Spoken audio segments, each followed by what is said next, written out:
Good morning, Nerdfighteria. It's July 12th. Last week, I was on vacation in Montreal, Canada. We stayed right in the city center, near the action. But this video isn't about that. In a different part of the city, much quieter and greener, is located the Olympic Park. And in that area, across the road from the Olympic Stadium, is the Insectarium and the large area containing the Botanical Gardens. As I walked around these two places with my family, I couldn't help but think about the strange duality in which I found myself. Here was this place teeming with nature within one of the world's largest cities. Here were many butterflies, millipedes, and other bugs living presumably natural lives in an artificial zoo. And then the plants. Oh boy, the plants! They have gardens based on Chinese, Japanese, and indigenous American traditions. Next to those gardens is a huge section of perennials, and another garden dedicated to what they call useful plants, including tomato, many types of peppers, and oil-bearing plants, all in the same venue. They even showcase plants from alpine and polar climates.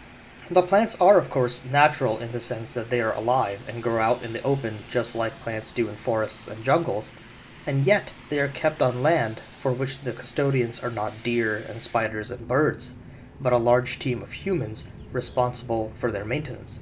Sure, you do get to see bees, like this bumblebee sitting on a rose, and they do seem to get hummingbirds based on their signboards, but the setting is fully human-made. Tree theater, if you will. But does that matter? I don't think so. The Jardins Botaniques are so beautiful that you forget that you're in Montreal.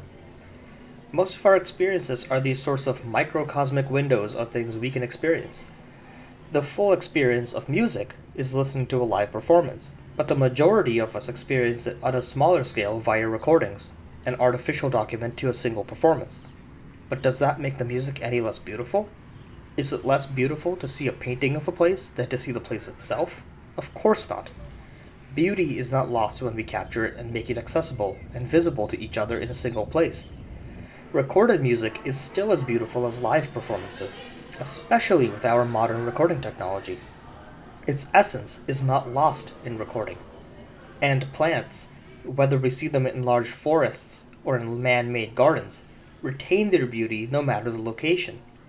And seeing these botanical gardens in the middle of the city reminded me that, like many dichotomies, the notion that nature and civilization are diametrically opposed is false. We see many green spaces in our cities and towns, and people have lived in forests for millennia. Once again, we see that the world is complex. Even in the botanical gardens, small ecosystems have developed. This jumping spider isn't an exhibit animal. It was just living there on this plant among its arthropod cousins. Is it natural? Is it man-made? The spider is natural, but the habitat isn't. In a complex world, in a complicated universe, giving anything a single label belies the fact that most things are a marbled amalgamation of traits, adjectives, and labels.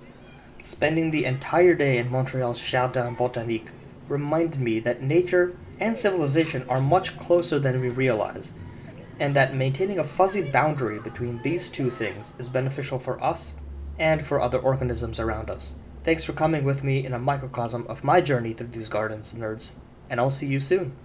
Happy Pizzamas in July. This is Symph, signing off. DFTBA.